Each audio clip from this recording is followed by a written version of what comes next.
one of the things that the world is changing is that you have to get to know your customer without knowing your customer, without meeting them. So how do you accomplish that? It's very difficult, especially now. Why it's important to enhance the process to know your customer and have this kind of research, investigation, and all that information that you need to request from your customer without meeting them. First of all, it's very difficult to keep up because normally it's not a lot of information.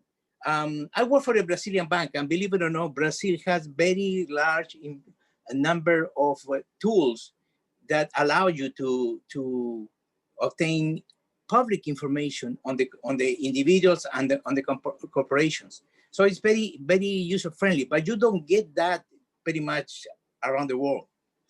Why we need to increase this?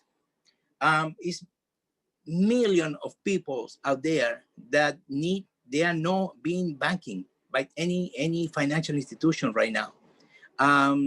Just for the United States, we're talking about 14.1 million individuals that have not been banking for any financial institution. And around the world is about 1.7 billion of adults with no banking access. How this will be impacting during this pandemic with the COVID-19? Tremendously, because most people right now is buying through the internet. You order your groceries, you order your needs, your IT needs, anything that you need, you are ordering online and paying through plastic to bank account. For these people, the cash is still the only tool. And with many commercial centers, shopping centers being closed, it's a very difficult situation.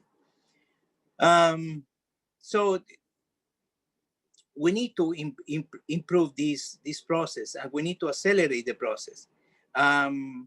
So we need to move forward to bank these people. The tremendous market potential that you have with these individuals as well is big for the bank. So, but we have problems. How you gonna be interacting with customers without meeting them is very difficult. I don't know how many of you experience these phone calls with your financial institution sometimes that can become very traumatic, and they can become very problematic for you when you try to obtain information and you try to go over your bank account statement or information about your account. So Richard touched it briefly before. Customer conflict, when you try to obtain your information, could be very traumatic. We need to have the element to make those customers to feel welcome, to feel wanted by the financial institution. Okay, next, please. Here is a map of all the population around the globe that is not being banked. As you see, is all over the world, including the United States. The biggest one around the world, next please, is China. If you see the next slide, you will see that China is pretty much 13% of the population not being banking. It's big, large amount of people. Next, please.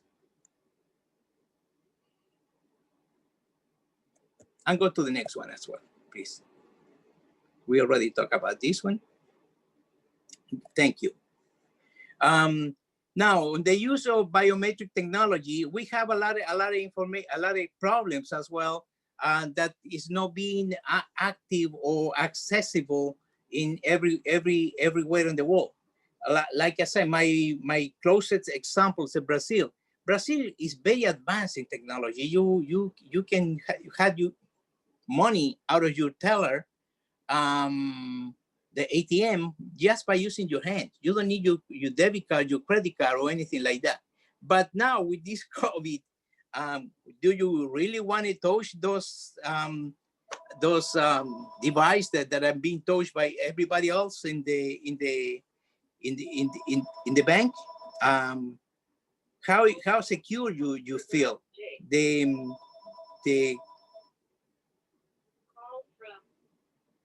the identity could be secure, but it is safe. How are you going to feel dealing with those elements in that everybody is touching? Next, please. Yeah, the onboarding process, such as opening new products, especially care the data. The data should be the queen here. The typical garbage in, garbage out, right? So we need to have quality in the data that we capture. We need to have clear what data we need to obtain from the customer, how we're going to maintain that data, and how we're going to keep secure that data. That's another issue, right? It's not just obtaining the data, it's how we keep secure. Having an accurate information of the customer will assist the financial institution to have a competitive advantage. Because if you have your data and you have secure and you have safe access for your customer to the information, you're going to have competitive advantage against other financial institutions. Okay, we help you to prevent fraud. Increasing fraud prevention will also reduce the customer friction, the customer unsatisfaction with your financial institution. Now, globalization, which is another issue that we had to handle when you have customers, the idea for every institution that has global presence is hopefully you can onboard your customer globally. So you can offer products in Brazil, you can offer products in New York, wherever your customer need to be having access, you can offer those products with onboarding the customer once and for all, okay? So regional products are different risks as well, and different regulations, different sanctions. For example, just to give an example, in Brazil and Mexico, the bonds that people have access, government bonds, for example, they carry inflation. So the technology that you have to implement there, it cannot be just carrying interest rate. Also, you have to add additional elements to track the interest, but also carry the inflation in the country. Regional products are potentially, I would say, they need to enhance technology, matching regulatory expectations as well, okay? Regulators insist over and over about innovation, but how much is too much? How much innovation will be put your company in danger? They also say they will be critical with the innovation. So who want to move into innovation if you are increasing your risk? You have to do it, but you have to do it in a safe manner. Using digital platform to manage investment and treasury product to manage the liquidity also increase the risk. So eliminating paperless, eliminating paper, making paperless, make it easy to manage the shared information. Problem authentication and validation, all those elements are part of the onboarding. Reducing the overhead costs and risks associated with the, I would say, with the normal processes. So many companies now, especially large financial institutions, willing to outsource some of the processes. So for example, the onboarding process could be outsourced, could be that data of the customer exposed to other entities and probably to other jurisdictions. So it's difficult. It's very difficult. Some of the financial institutions, for example, in my case, my personal case, we had dropped some contracts because the data will be exposed in some high-risk jurisdiction because the test center of some of the entities are located in very high-risk jurisdictions. So the bank didn't allow to have those contracts to be signed just because of the exposure of the data. Next, please.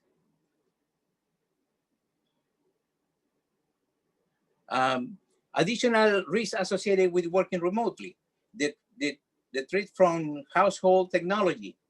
A recent report talking about Alexa, Google Nets, presenting a new growing security risk. If the staff is working from home, some firms have curbed employees of some communication channels. Using Zoom, for example, is not allowed in certain computers or certain entities, depending of the company. Bloomberg publication the other day on October 16, it had very interesting article about